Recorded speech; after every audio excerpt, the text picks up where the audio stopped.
Hello everyone, welcome back to my YouTube channel. Today we are going to be reviewing every single book that I read in 2024.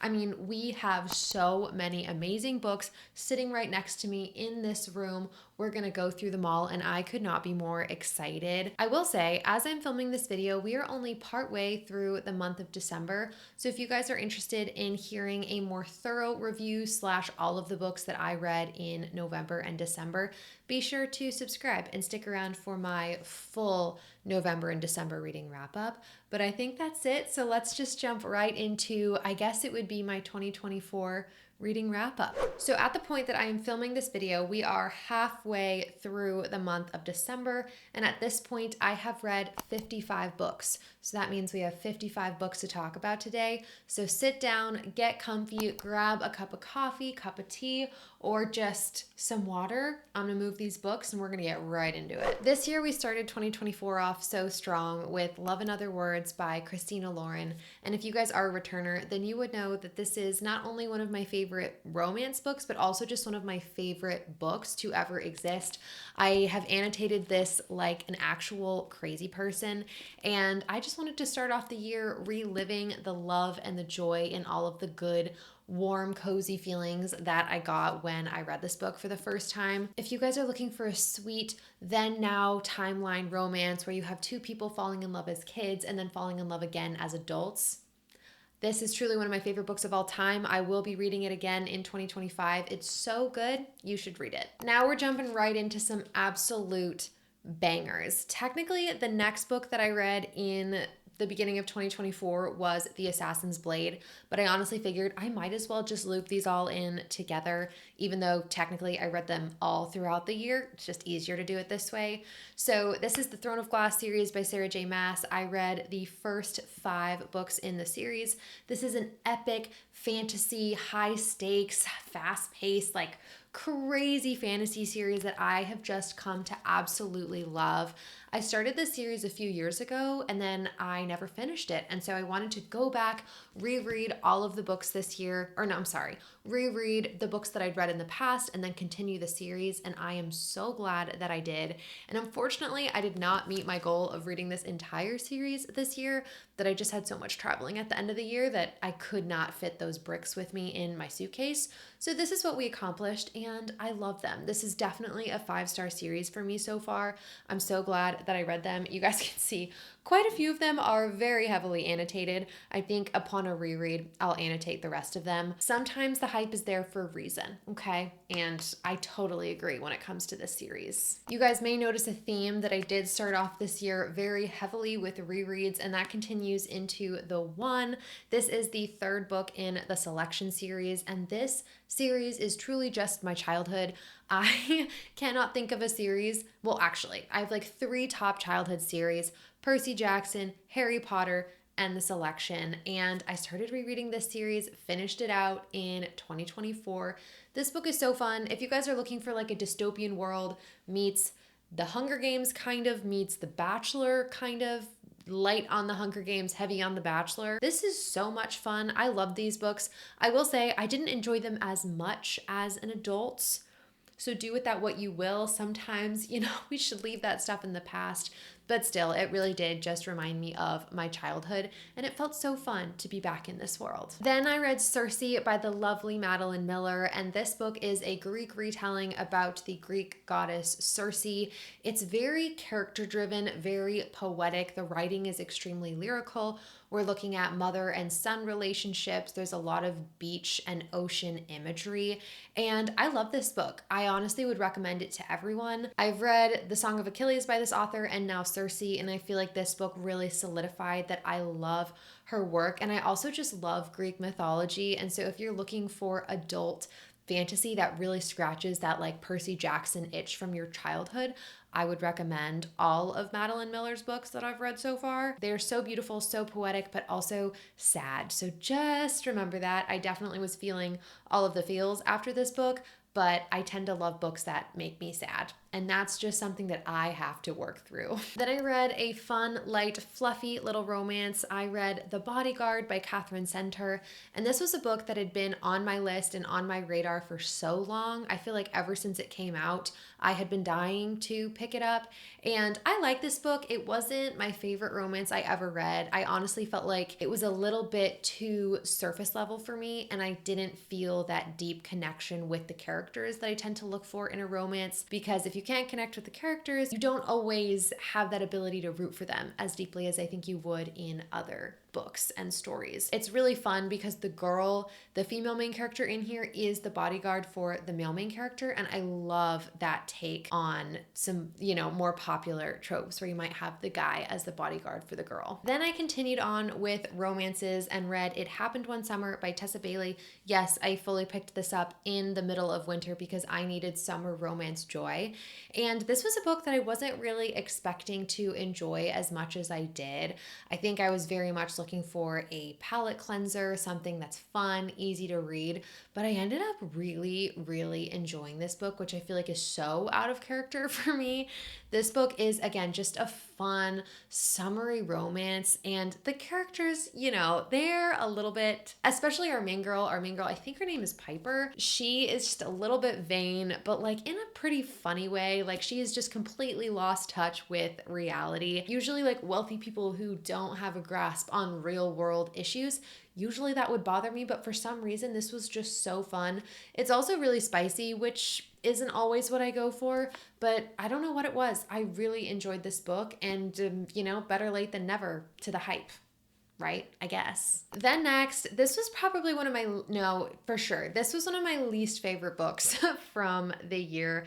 The next book that I read was A Touch of Darkness by Scarlett St. Clair. This is a Hades Persephone retelling, and I have read another Hades Persephone retelling that I strongly disliked, and so I feel bad saying that I also didn't really enjoy this book, but I liked it a lot more than Neon Gods was the one that I read in the past. I just, again, am not the most insta-lovey, super heavy on the smut kind of romance reader. It's just not really what I look for. If there is a lot of yearning, a lot of tension, a slow burn, I absolutely eat it up. But with this book, I was like, oh my gosh, it's a romance and it's Greek mythology, which are two things that I generally really love. But unfortunately, in this book, the execution, it just wasn't my favorite. I don't think it was bad. I think I'm just not the target audience for this book, if that makes sense. And so I think personally, I would not recommend this book. But again, remember who you're asking. I just think this book wasn't written for readers like me. Then we had one of the few nonfiction books this year, which I feel so bad. Usually I read so much more nonfiction. This year I really failed. So hold me accountable in 2025 because I need to do better about that in the future. But I read The Richest Man in Babylon by George S. Clason. This is a nonfiction book about financial wellness, but it's told through a series of parables where we are taking a look at the ancient city of Babylon and the richest man who lives there. And so you have these people who are asking him for his advice and how he became the richest man in Babylon. And I just thought it was the sweetest, most approachable way to talk about personal finance because, again, you are not being hit with a whole bunch of facts all at once, which sometimes I really love that, and I think it's really important. But if you're at the beginning of your journey, you're just getting started, give this book a chance, give this to a friend, a family member. This was gifted to me from my mom, recommended from my boyfriend. I loved this book. Probably my favorite nonfiction that I read in 2024. Then I did another reread. I reread the first book in the Darker Shade of Magic series by V.E. Schwab. I love the first few books in this series, and I am such a fake fan because I still haven't finished the series. Guys, don't come for me, okay? One of my biggest goals in 2024 was to finish this series, and I failed again. And I really, really hope that I don't fail in 2025 because when I love a world so much, it's very difficult for me to finish it because then that means it's over, So anyway, that's a problem to tackle another day, but this book is the second book in this series, I think, is my favorite fantasy book period. But if we're talking about the first book, this is a beautiful, magical fantasy world. It takes place in London, and you essentially have these 4 parallel universes, worlds, and they each have varying degrees of magic in them. And our main character, Kel, can move between them. And I love him. I love the other characters that come out of this series. And more than anything, I just love the world that V.E. Schwab was able to create. This book and this series single-handedly reconnected me with adult fantasy. I love them so much, and this was easily a 5-star reread. We had banger after banger after banger for this time of year, because after finishing one of my all-time favorite books, I found my light, my joy, Tomorrow and Tomorrow and Tomorrow by Gabrielle Zevin. This was easily one of my favorite books to come out of 2024. I will be talking about this in my top books of the year video. Keep an eye out for that. It is coming very soon. And I just absolutely loved this story. This is a literary fiction book where we are really taking a close look at flawed characters who have a love of software engineering and video game construction, and they're so flawed but so beautiful, and there are so many such good quotes in here, and I just think the literary analysis is endless. I fully annotated this like a psycho, okay? I went so ham in here, you have absolutely no idea. And I feel like I do say this a lot, but I cannot wait to forget things that happened in here so I can reread it and have this new perspective, because I feel like this is one of the books that's going to hit different every single time I read it as I grow older, because we're watching these characters as they grow older. And oh my God, I love this book so much. Please go read it. Definitely recommend. Up next, I read All That's Left in the World by Eric J. Brown. This is a sci-fi, YA, queer, post-apocalyptic romance story. And again, I say this every time, it sounds like a lot's going on, but really it is a beautiful YA story. I don't usually connect with YA books unless it's fantasy. I feel like that's kind of the one exception to that statement, but this book was really, really beautiful. I loved the romance that emerged in this book. I loved that we were looking at characters who were trying to make the best of a truly horrible situation, and also the way that our author was able to write lightly about a very heavy topic, and I don't want to give too much away, but heavy circumstances. So I really enjoyed this story. I don't think enough people have read it. It's also the first in a series, and I do intend to read book 2 in 2025. Next, I picked up Yellowface by R.F. Kuang, and this was a book that was so popular, and I personally was not planning on reading this book, if we're going to be so completely honest. But then my boyfriend's mom gave it to me. She was like, hey, you want this? I was like, yeah. And then you guys know me. I'll literally read anything that's on my shelf. And so I picked this book up, and I ended up really, really, really enjoying this book. We are looking at topics like cancel culture. You're looking at racism. You're looking at, the pressure of being an author and the publishing industry. And there's an element of mystery that also runs through this story that I really wasn't expecting. We have this author who essentially publishes her author friend's book who died, and she's like, oh yeah, she didn't write this, I did. And it's so chaotic, and also prepare to hate like everyone in this book. So if you don't really enjoy morally gray or just horrible characters, I don't know if I recommend this book, but if you do like that and you like a little bit of mystery and a little bit of drama, I would recommend. Then we began the long journey through the Chestnut Spring series. I picked up Flawless by Elsie Silver, and this book was good, but I wasn't obsessed with it. This book, I think I gave it like a 3, maybe a 3.5. This is the first of a 5-book series where we are looking at cowboys, the country, bull riders, famous hockey players, ?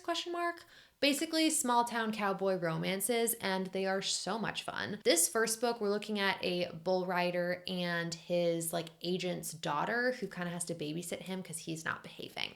His sponsors are canceling his deals with them, and that's really bad for our bull rider and his agency, if that's how that works. And, this book was fun. It was just so fast-paced. I liked the cowboy aesthetic that it had. It certainly wasn't my favorite book that I've ever read. I was glad that I read it, but it was the start of my Elsie Silver journey, and for that I am grateful. Then I picked up my next nonfiction. I read Talking with Strangers by Malcolm Gladwell. This is my second Malcolm Gladwell book, and honestly, I would love to read one of his books every single year. I just think his brain works in such incredible ways.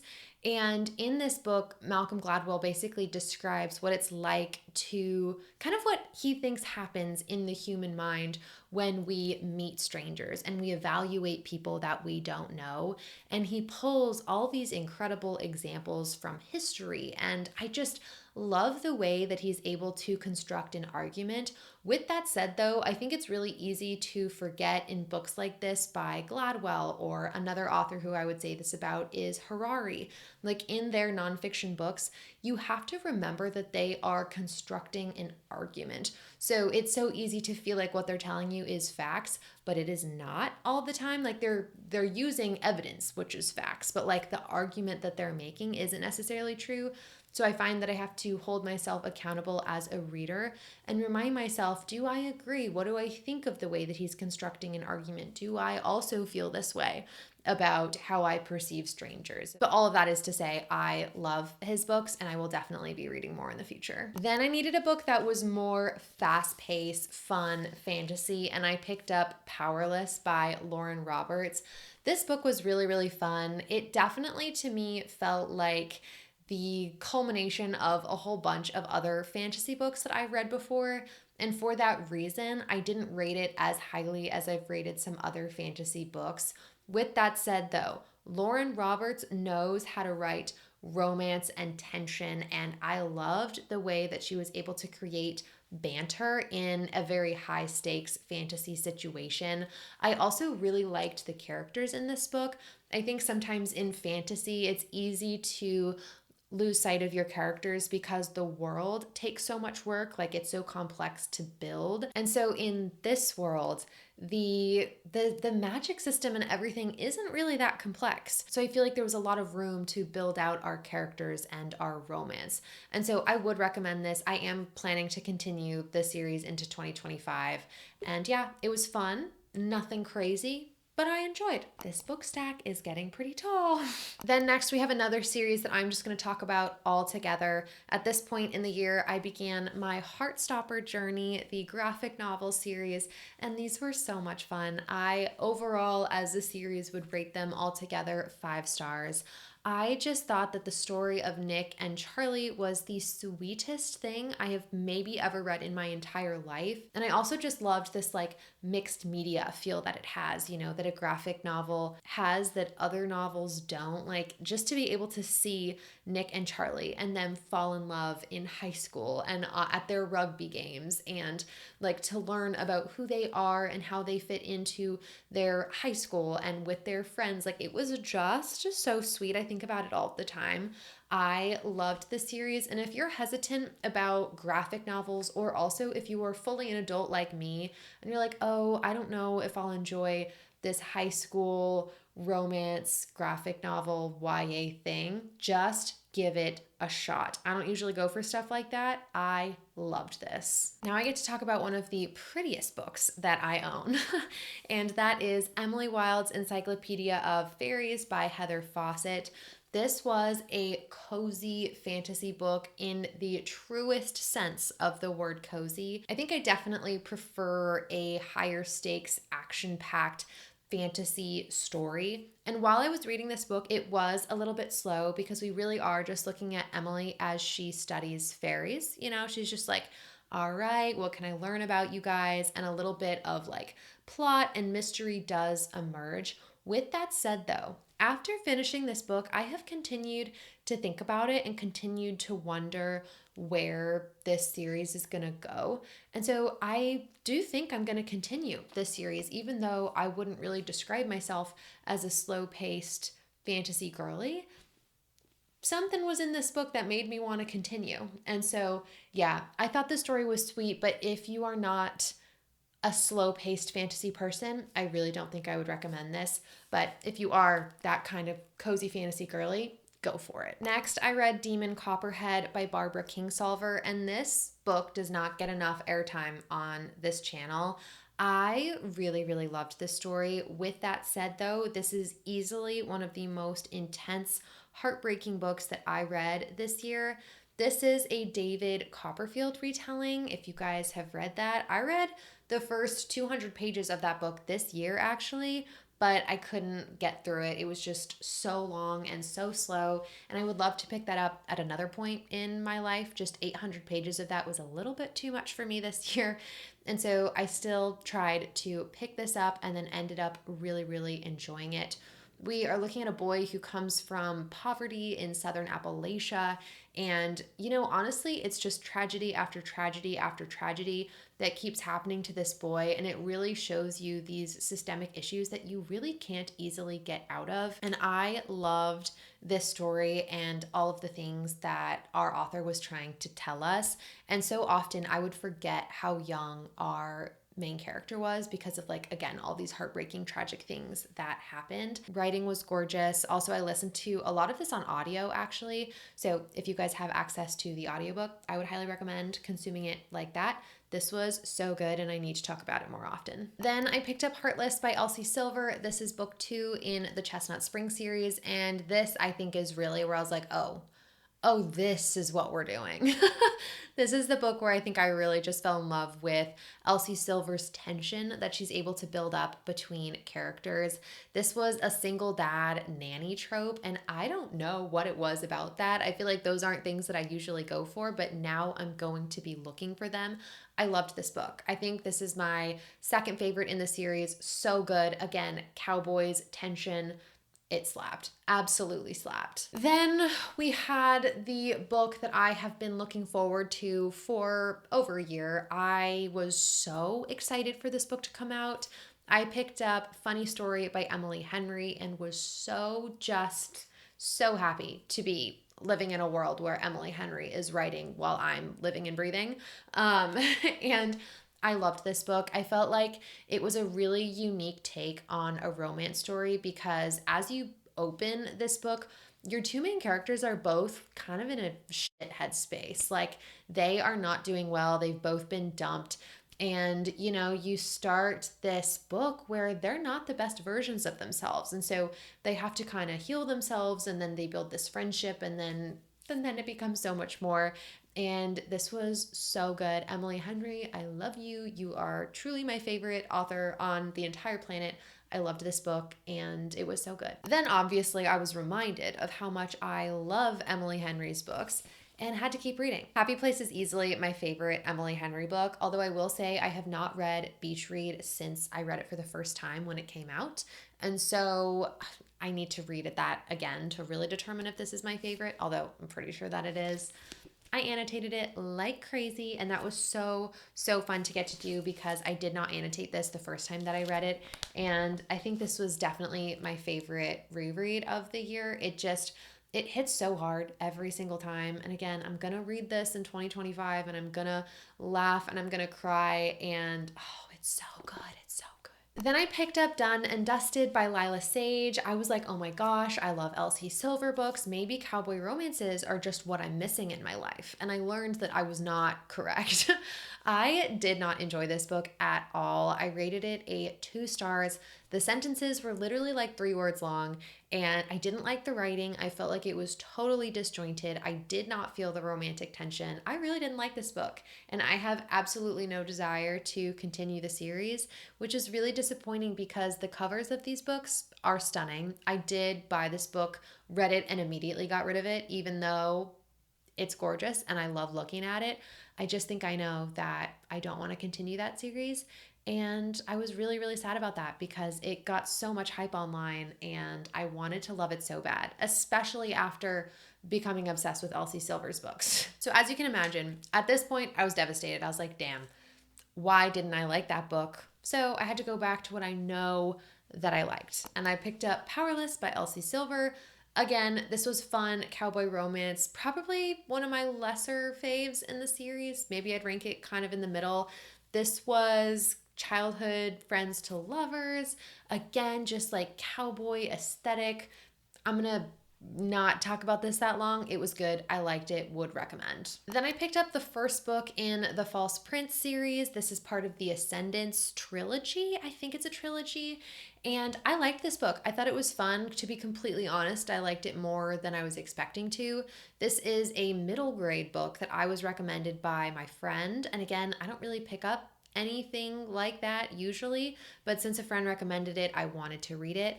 And it was good. We're following this boy who gets basically picked up off the streets by this random man who's like, look, I need you and all of these other boys who I picked up off the street to complete this task for me. And you watch them as they go along, and there's some fun plot twists, and I thought it was good. And yeah, I would recommend. Definitely felt a little bit too young for me. Like, I think if I was a kid, I probably would have eaten this up. So as an adult, like, I'm probably not going to think about it very much in the future, but like it was fun, very light, very easy to get through, and I am glad that I read it. Then I read the fourth book in the Chestnut Spring series, Reckless, Elsie Silver. This was my favorite in the series. Don't know why, was not expecting it at all. We had a grumpy sunshine trope, but the grumpy was our main girl, Winter, Queen. And there is a trope in this book that a lot of people don't like. I don't usually have a problem with it, but I don't really look for it. And so I was really surprised that this book ended up being my favorite in the series. I absolutely loved it. Then I picked up the powerless novella, Powerful, by Lauren Roberts. This is book like 1.5, and it's basically a novella following the main character's best friend during the same timeline that Powerless took place. So I enjoyed it, but honestly ended up feeling very disappointed by it because, it was a novella. We were moving way too quickly. Like, for me to connect with this book as much as I wanted to, I needed more information. Like, we needed a basically 400-page book to get through the first book in the series. If we're chronologically going through all of the same events, I needed the same amount of pages. Like, it was good, but I didn't love it. And you guys, if you've read it, you know how it ends. Like, it's a little hard on the heart also. So yeah, it was good, not a standout for me personally. Then I read 1984 by George Orwell, and I feel like maybe that's the first classic that I read this year, I think. This was my first George Orwell book, and I really enjoyed it. I feel like that's maybe my red flag. I don't know. I think a lot of people that I know tend to not really enjoy George Orwell's books, but like I really, really liked 1984. And if you guys are looking for a classic that's like not that difficult to comprehend, I would absolutely recommend this book. I think people hear about this and they're like, oh, it's dense or it's outdated. But like, I completely understood what was going on the whole time. I felt like I had a good grasp on what George Orwell was trying to get at. And so, yeah, if you're asking me, I think you should pick it up. Then I began my Abby Jimenez journey. And again, I did read all three of these throughout the year, but I'm just going to talk about them together to make it easier. I read Part of Your World by Abby Jimenez, and not long after that, picked up Yours Truly. And then finally, we have Just for the Summer. And I am now Abby Jimenez's biggest fan. Why did no one tell me to pick up these books sooner? Oh, wait, you guys totally did. I just didn't listen. Never doing that again. These books are so beautiful. And just for context, I rated Part of Your World, I rated this one 5 stars, 4.75 stars, and another 5 stars. These were amazing. And as far as Abby Jimenez as an author goes, she is the queen of perfectly integrating light, fun, happy, romantic banter with deep, rounded out, beautiful characters and stories. There's so much depth. And so I know that a lot of these probably just look light and fun and happy. Like they're going to be a great little book to flip through on the beach. They will make you cry. I sobbed through all three of these. And I know that's not saying much because I am a crier big time in books. Anything will do it to me, but just know that it was worse than usual with these. So I absolutely loved these books, and I am so excited to read more of Abby Jimenez books. I read all 3 of these this year and I loved every single one of them. Then I picked up my first ever narrative nonfiction, which if you guys don't know what that is, I didn't either until this year. It's basically a nonfiction book told like a fiction book. So it reads like it's fiction, but it's actually completely true.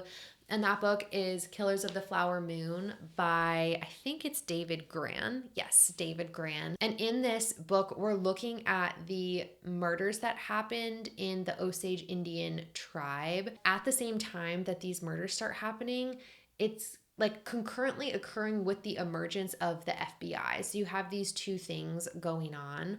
But again, everything in it is completely factual. And I just have so much respect for our author for doing so much research and, learning about every single aspect of all of these different people and players that were involved in, again, the FBI, these murders, the tribe. Like, I am just in awe of the amount of work and time that went into creating this book. I don't have words that can truly embody how much I loved The 7-Year Slip by Ashley Poston. I read this book during my move from California to Texas, and being so completely transparent, that was a very difficult time for me. And the fact that this book found its way to me during that time in my life, I think was one of the best things that could have happened. Like, I felt so much light and joy and happiness during a very difficult transition, and that is 100% because of Ashley Poston and her beautiful words and romance in this book. I am so, so grateful again that I read this book when I did, and I do not think that this was right place, right time. Like, I think that I would have loved this book no matter when I read it. It might be my favorite book of the year. I don't know. It's like, again, we'll talk about this in my next, maybe not my next video, but a video coming very, very soon. I have to really think deeply about, the order of my favorite books, but I loved this so much and it's easily in the top couple. I loved it. Then I did finish the Chestnut Spring series. I read Hopeless, and this was my least favorite in the series. I'm not going to spend a lot of time talking about it. It was a bit disappointing. It didn't take me long at all to miss my girl Ashley, okay? And I was like, I need another book written by Ashley Poston right now. I was like, 7-Year Slip was so good. I just need to keep going. And so I picked up a novel love story. This is her newest release, and I've now read, I think, her 3 most popular and most recent releases, if we're including The Dead Romantics. And I really, really enjoyed this story. We are looking at a main character who gets stuck in her favorite romance series. It'd be like, I don't know, if I got stuck in the Chestnut Spring series or something. Not that that's my favorite, but like, how cool and crazy would that be?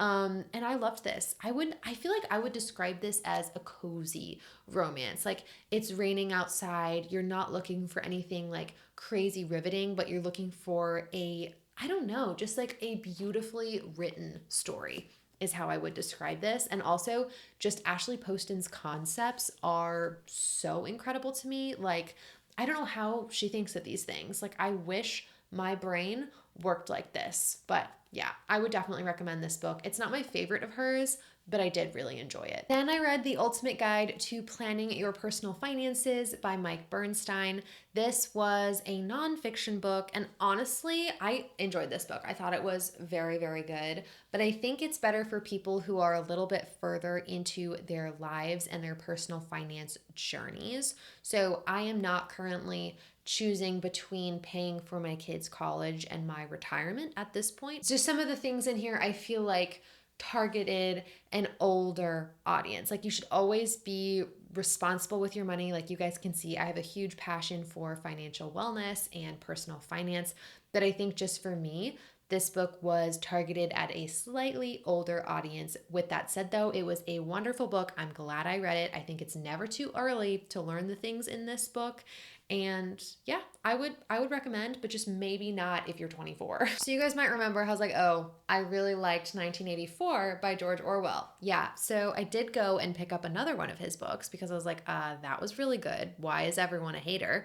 And so I picked up Animal Farm, and I liked this one too. I think I prefer 1984, but I also enjoyed Animal Farm. I feel like above all else, I just noticed how many similarities there were between Animal Farm and 1984 in terms of their messaging. Like, if you're into analyzing books and like the analysis and like understanding an author and all of that good stuff, I feel like reading multiple classics from the same author is really, really good for that. And I didn't pick it up looking to compare them, but I really couldn't help myself.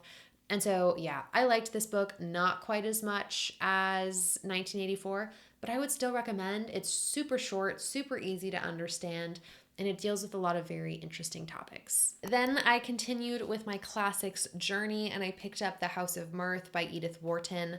I really, really liked our main character, Lily, in this book. Not that she's a likable character, okay? That is not at all what I'm saying.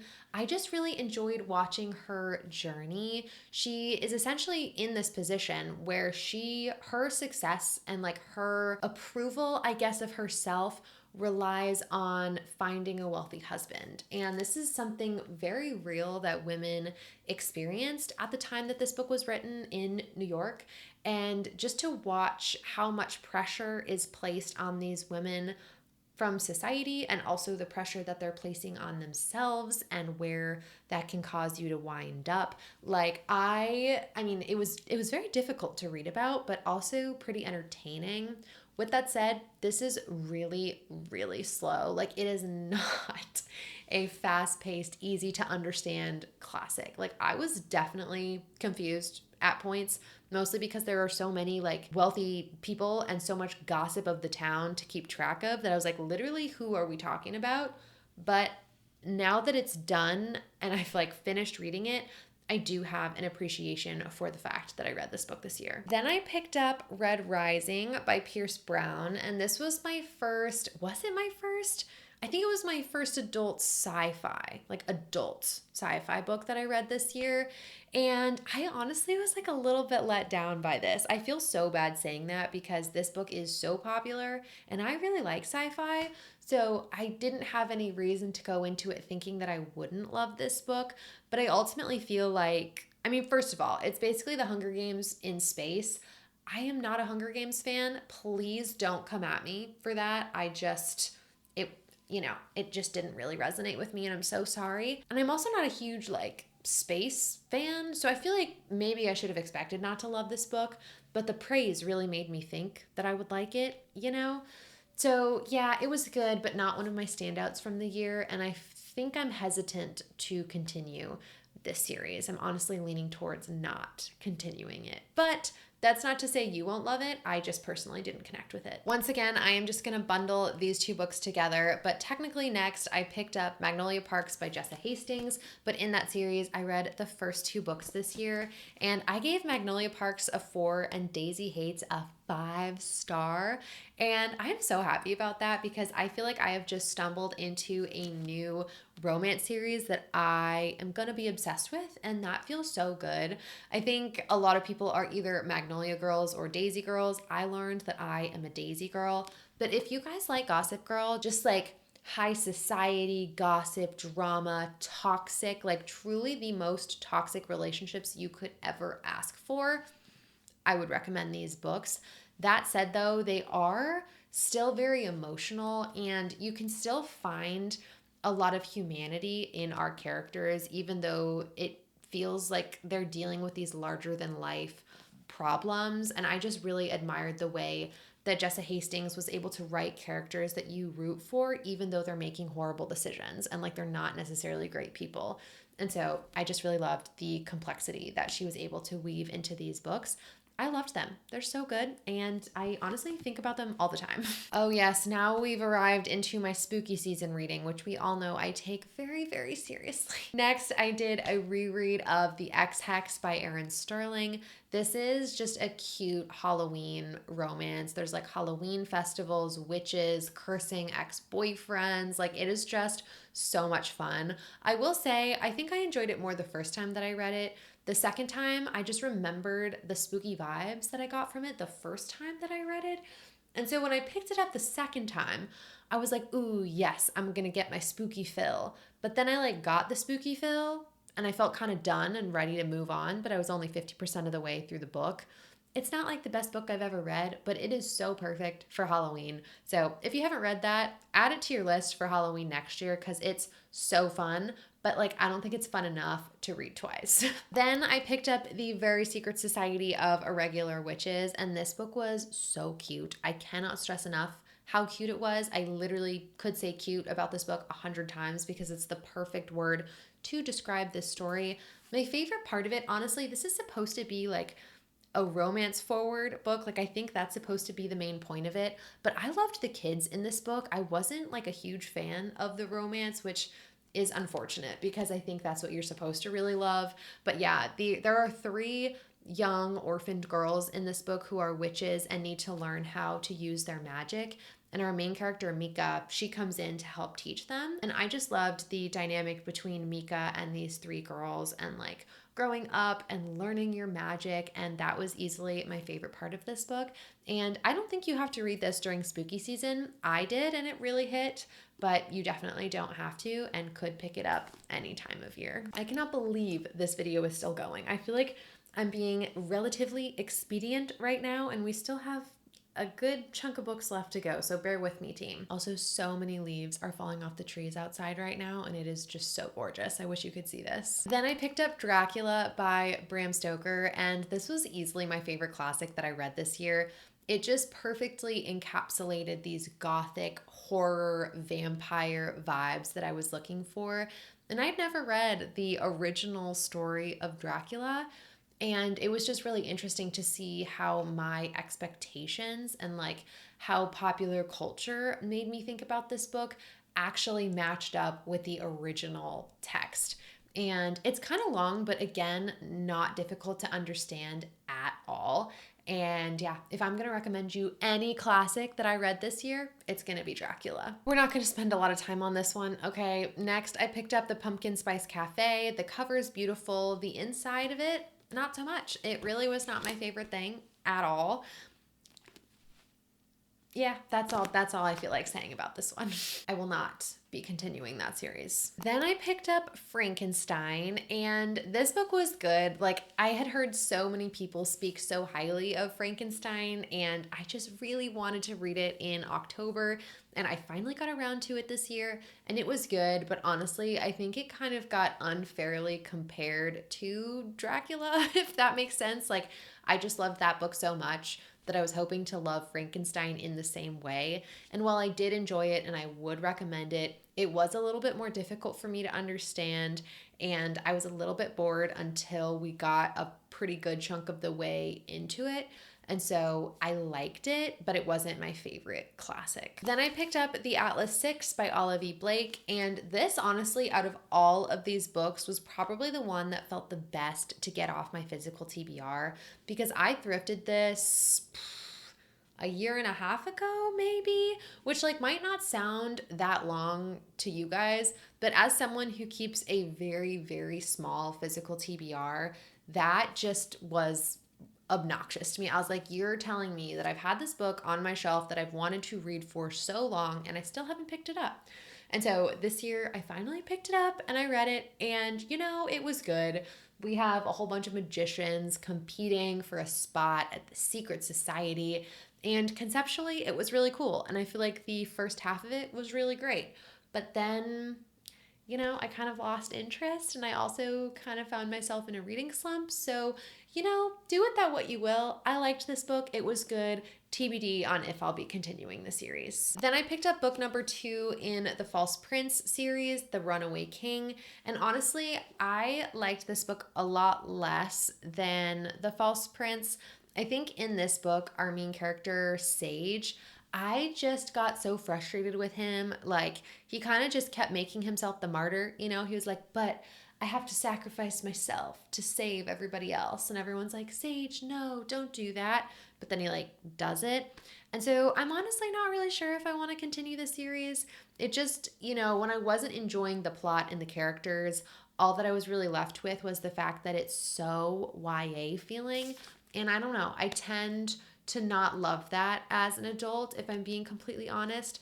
And so while I think that objectively this is a great series, I just think that maybe at the time in my life, it just, it might not be for me. So this was good, but it wasn't as good as the first book. Then I picked up Bringing Down the Duke by Evie Dunmore. I was really excited about this book because surprisingly, I don't think I had ever read a historical romance. And this was giving Bridgerton historical romance, okay? And I just really, really love Bridgerton, the TV show. I have not read the books, and I honestly don't really plan on it at this point. And so I was like, oh my gosh, this is going to be so fun. It's like feminist Bridgerton romance, but I think the grumpy sunshine in this book was just a little too grumpy sunshine for me personally. That's probably one of my least favorite tropes, if I'm being completely honest.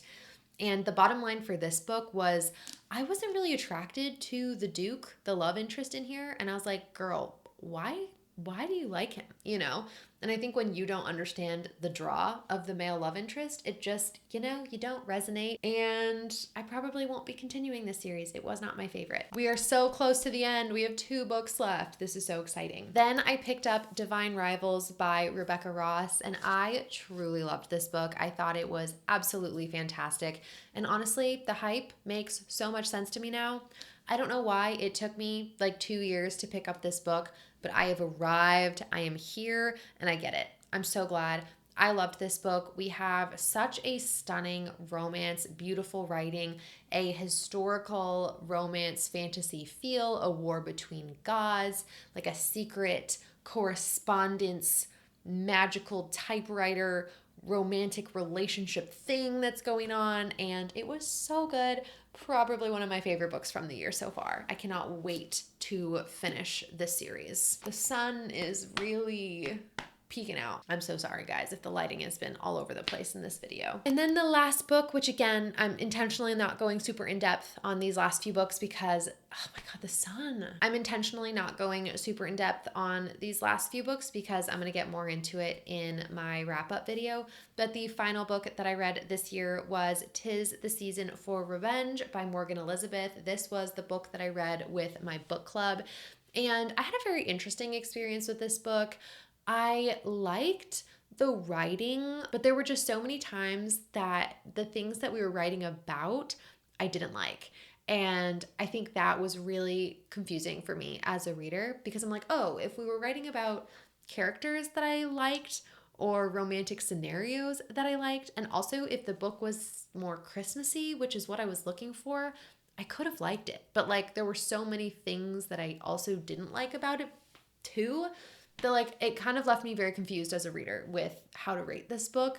So yeah, also it was so spicy, which is totally fine. Like sometimes I don't mind that if it's like in what I perceive as like tasteful, I guess. So yeah, there was just like no slow burn really at all.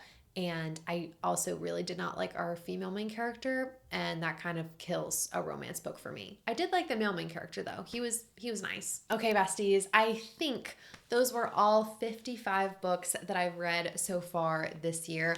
Once again, if you want a more thorough review of some of the books from November and December, also the books from the rest of this year that I haven't finished yet, definitely subscribe and stick around for that wrap-up video.